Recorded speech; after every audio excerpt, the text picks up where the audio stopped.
Family name. The family has gone by several surnames throughout the course of the franchise. However, their original surname is Slaughter.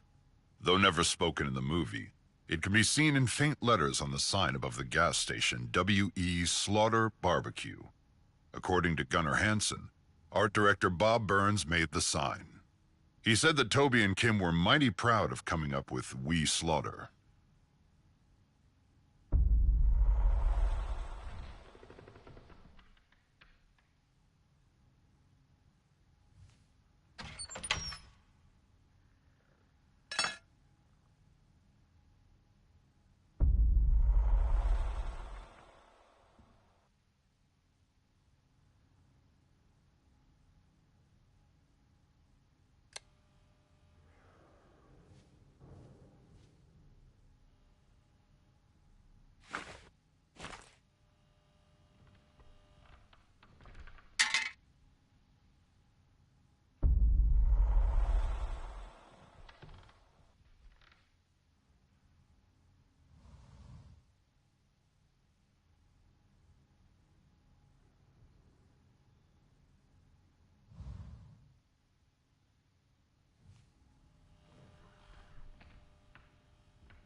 Sissy's Straight Razor. After Kim Henkel and creative director Ronnie Hobbs finished designing Sissy's look and backstory, the only question left was what type of weapon would she carry. According to Kim's secret catalog of character concepts, he always envisioned Sissy wielding some type of straight razor, a small, portable weapon that could stay hidden until just the right time. It's petite and deadly, just like Sissy. It fit her personality perfectly. So even though the hitchhiker carries it in the original 1974 film, it did in fact previously belong to Sissy. As far as what happened to her, or where Sissy is during the 1974 film, well, that's a story for another time. Hitchhiker's Pocket Knife. This weapon is a nod to everyone's favorite unlikable character, Franklin, from the 1974 film. According to creative director Ronnie Hobbs and designer Rob Fox, they knew the likelihood of Franklin ever appearing in the video game was slim to none, so this was their way of including him as a small Easter egg. Jim Sedow's toughest scene to get right was the broomstick clubbing at the gas station. Since the prop was an actual wooden broom handle, he was afraid of hurting his fellow actor in the scene. After several takes of it looking fake, Sedow really struck his fellow actor in the final take. It was an exhausting shoot for everyone, but Marilyn Burns had it as bad as anyone on set. She did several takes of diving through the doorway of the gas station, and each time she would land knee first on the hard concrete floor, so many times that the floor tore up and severely bruised her knees.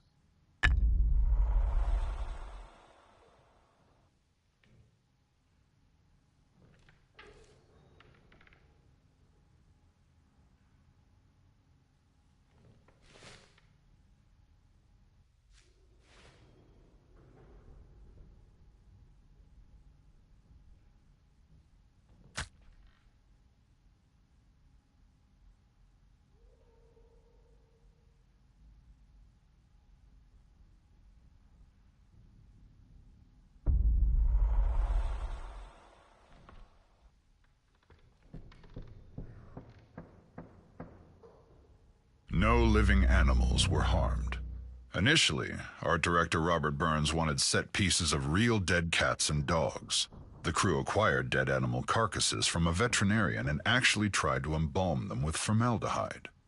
Makeup artist and production assistant Dorothy Pearl, at the time the wife of the film's cinematographer Daniel Pearl, was injecting a dead animal with formaldehyde when she accidentally injected into her own leg through the animal. Tobe Hooper then ordered that the dead animal carcasses had to be thrown out. The crew poured gasoline to cremate them, but the stench from the smoke from the bonfire started to make its way into the family house and added to an already foul stench set.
News of the day. Tobe Hooper wanted to parody the news reports of the day, which he considered televised lies, and so devised the opening voiceover, famously recited by actor John Larroquette.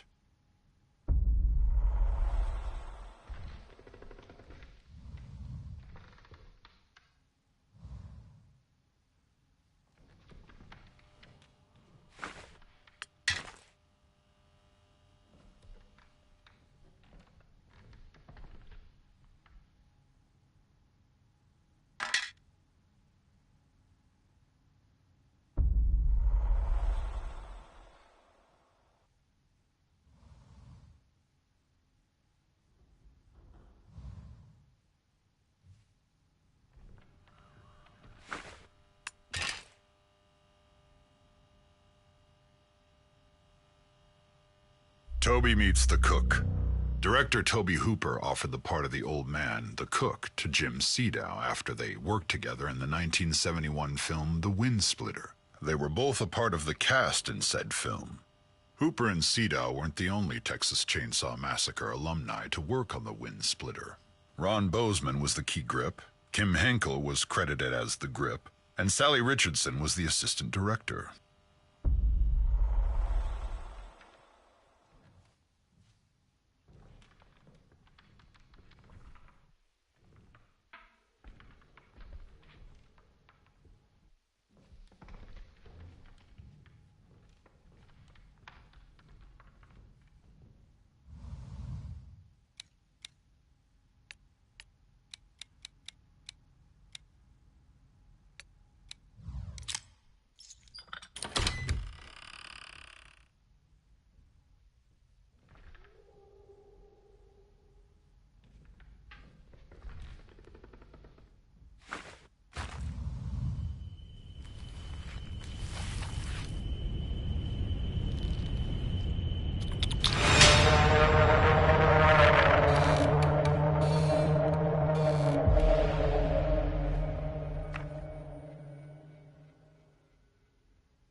Hitchhiker's origins. According to actor Edwin Neal, he based his performance of the hitchhiker on his nephew, who suffered from paranoid schizophrenia. Grandma's rocking chair. The remains of the mummified grandma, or even any mention of grandma, was not in the original script. Art director Bob Burns added her into the set to show that there were women in the family's history.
Oh shit.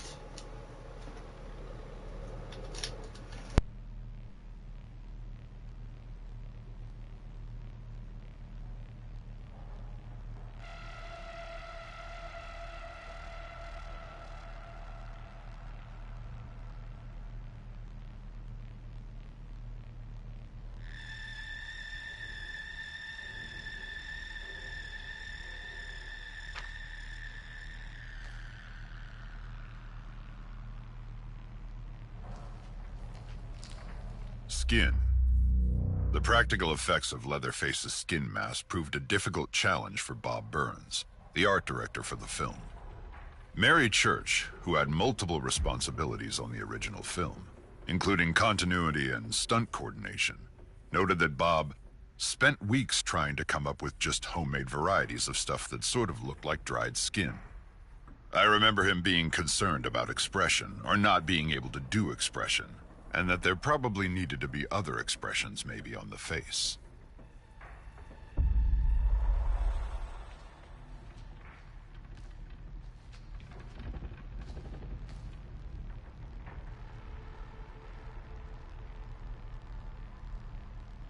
Leatherface mask. The holes and markings on the forehead of Leatherface's masks represent a hammer to the head. Back then, cows were slaughtered in the head with a sledgehammer, so the holes appear on the forehead of Leatherface's masks to show continuity with how actual cattle were slaughtered.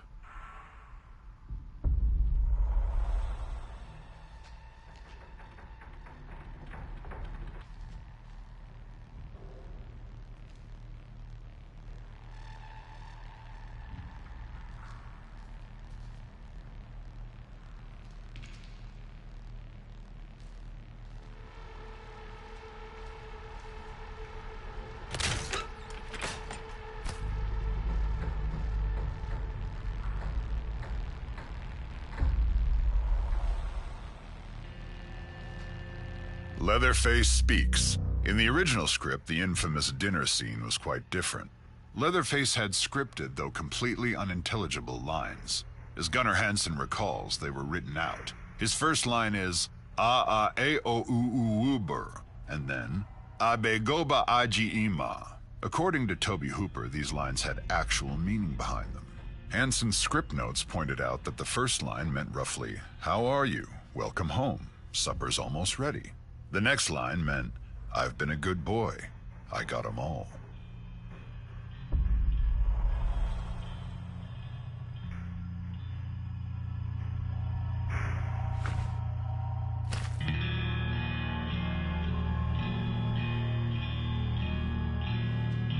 Toby Hooper found novel ways to introduce drama into his picture. According to lead Marilyn Burns, Sally, Hooper would gossip around the set to create animosity between her and Paul Partain, who played Franklin. Toby would come up and tell me that Paul said something about me. Then Toby was going to Paul saying Marilyn said something about you, getting us really upset with each other. So we're doing this scene that didn't require any acting at all. I was ready to kill him.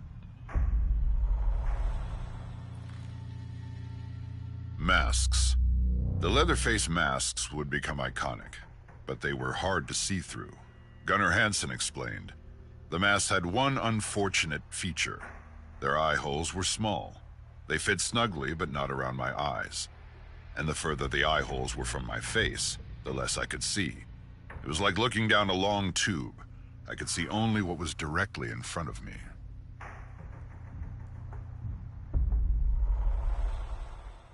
All-natural masks. Art director Bob Burns performed a significant amount of trial and error to perfect the Leatherface mask. Ultimately, he landed on liquid latex and thin insulation, which aged naturally and yellowed.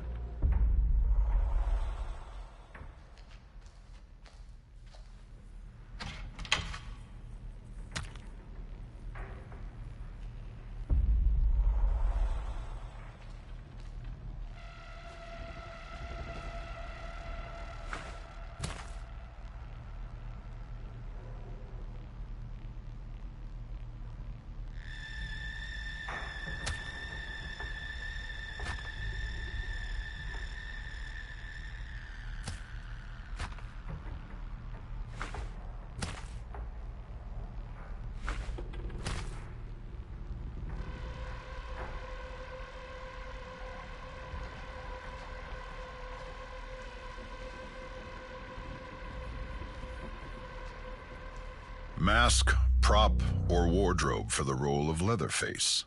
When Gunnar Hansen had his first meet and greet for the role of Leatherface, Toby Hooper and Kim Henkel were impressed with his size and stature. When Gunnar walked through the doorway into their meeting, Hooper noticed how much space of the doorway Gunnar took up. They knew right away that Gunnar had the physical traits for the iconic role.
Maria Flores photos.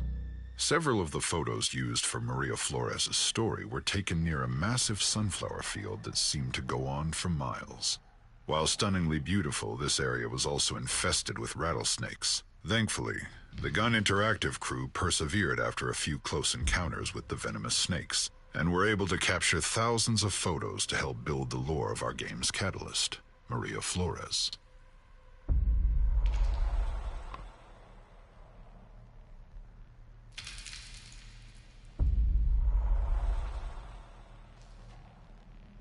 Banned in the UK. The film was banned in over 10 countries, including Great Britain and Germany. The Texas Chainsaw Massacre managed to have screenings in London, England in late 1974, but by February of 1975, the BBFC decided to ban the film, as they were uncomfortable about the threats toward the film's climax and the explicit use of abnormal psychology, and refused to even give the film an X rating. In 1982, the former Prime Minister of England, Margaret Thatcher, along with socially conservative activist Mary Whitehouse, formed the Video Nasties, which led to the banning of several horror films in the United Kingdom. Additionally, in the early years of Prime Cable, channels like HBO refused to air the Texas Chainsaw Massacre. Many cable channels avoided the film at all costs.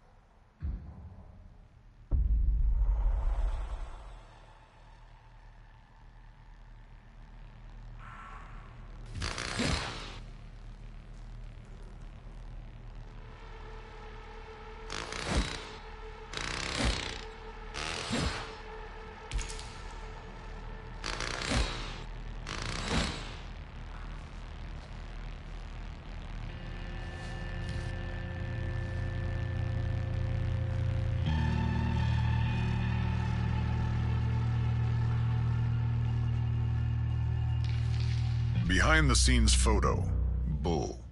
During research production for the Texas Chainsaw Massacre game, Gun Interactive's creative director Ronnie Hobbs, executive producer Ishmael Vicens, and brand strategy lead Matthew Zepp traveled to dozens of locations in rural Texas. Thousands of photos were taken to capture the essence and authenticity of the Texas countryside. During one of these trips, the team at Gun stumbled onto a farmhouse they thought was abandoned, but little did they know they would meet a new friend. A massive bull in a nearby gated field with horns that stretched 4 feet end to end. However, the gate itself was not closed, so the team from Gun found themselves face to face and only 5 feet on the other side of this open gate with this giant freak of nature. The Gun crew were initially terrified, but they carefully and meticulously walked around the fence while keeping their eyes on this massive creature. They were able to shut the gate, and any crisis was thankfully avoided.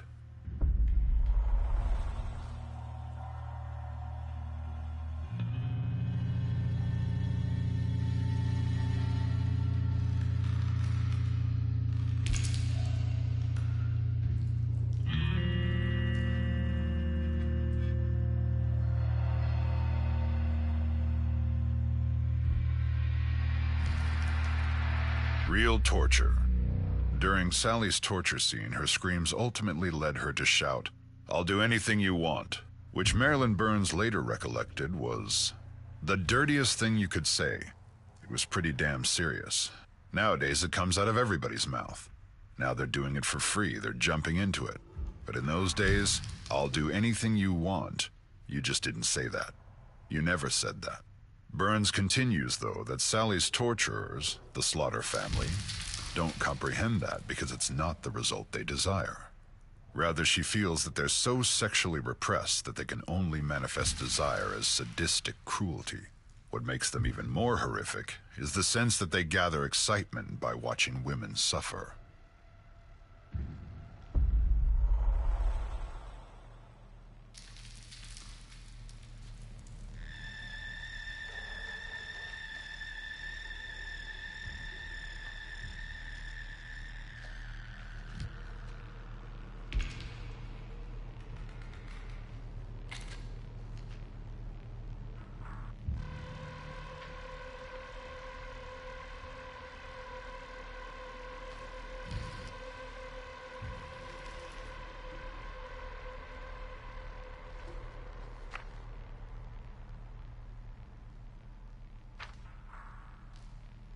How the music is made.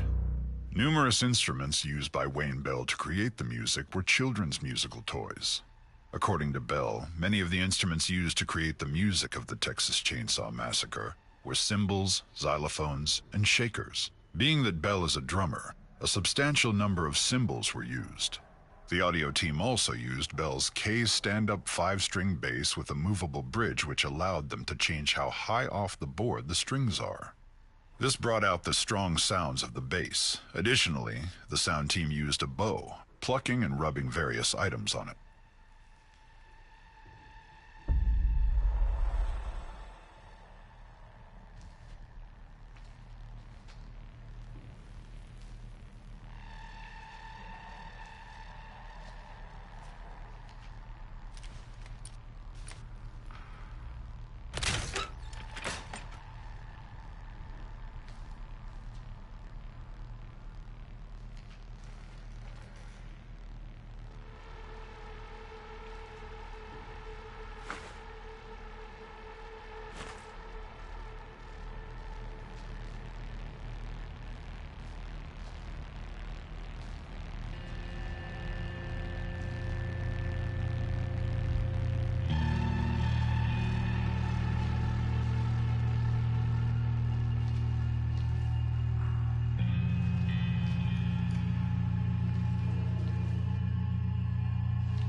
Playing with fire.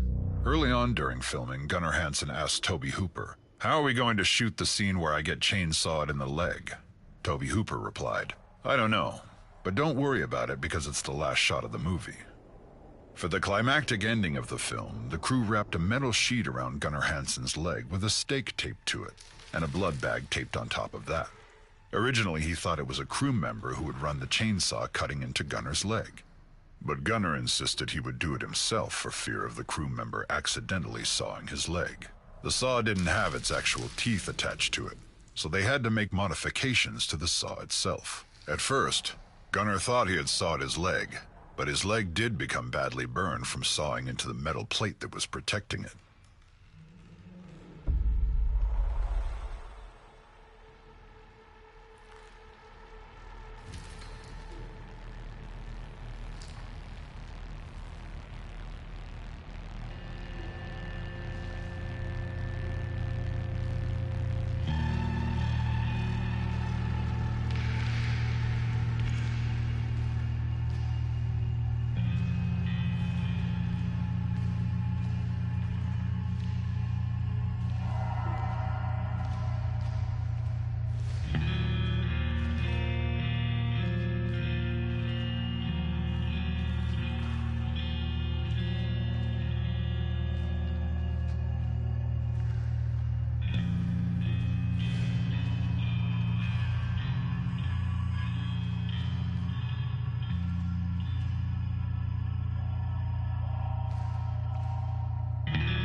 Masks.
Hamburger Museum mode.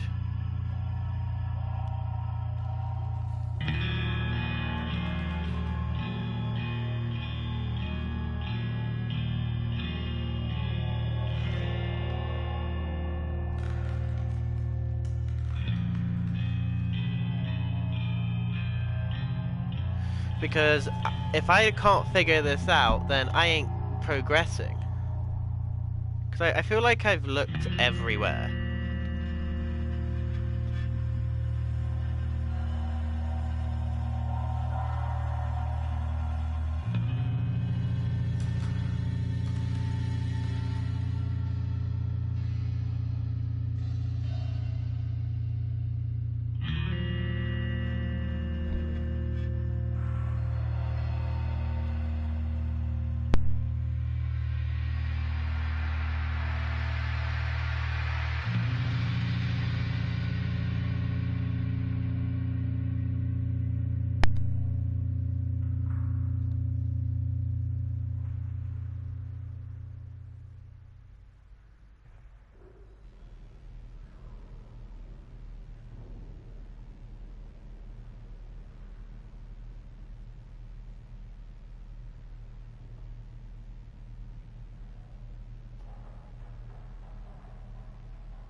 Where I don't get it. Where's the hand? That...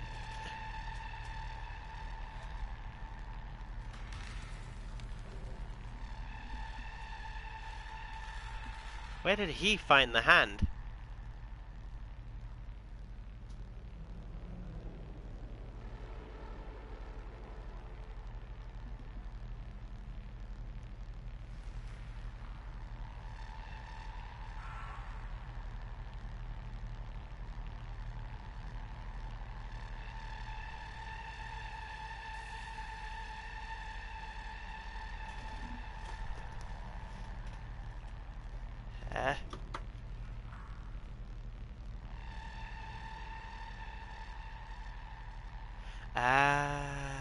Okay.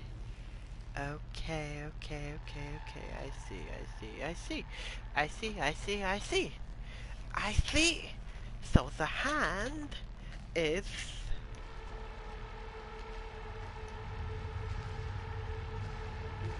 hanging.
so I can go home.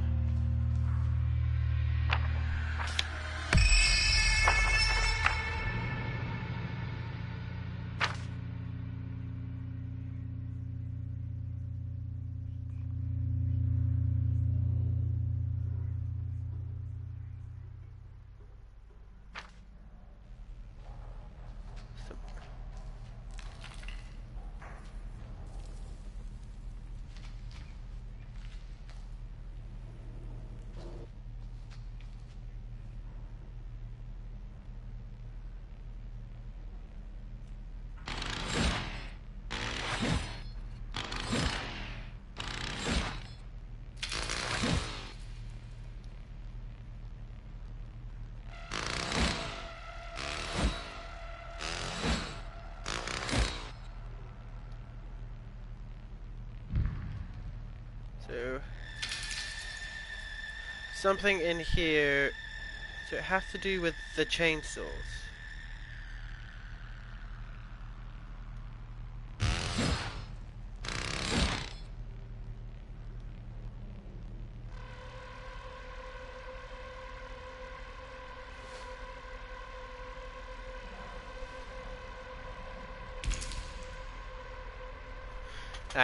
I don't know the actual order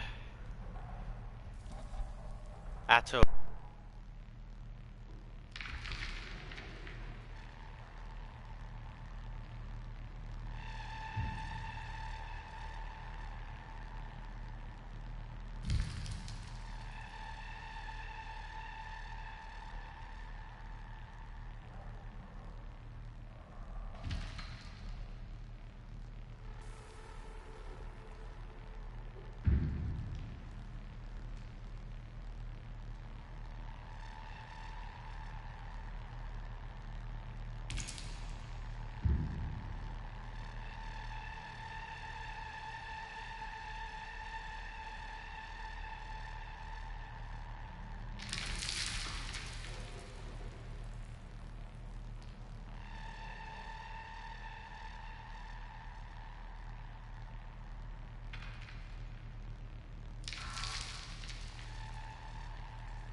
me.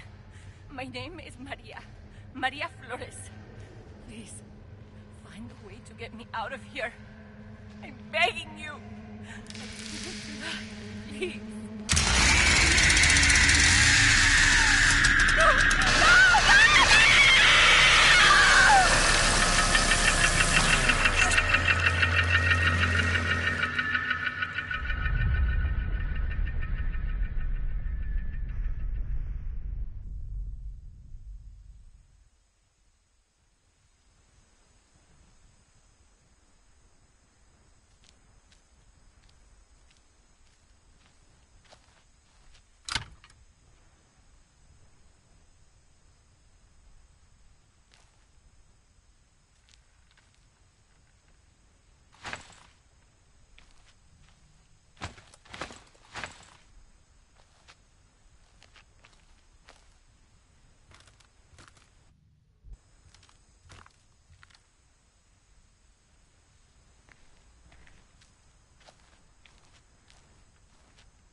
He really cut her.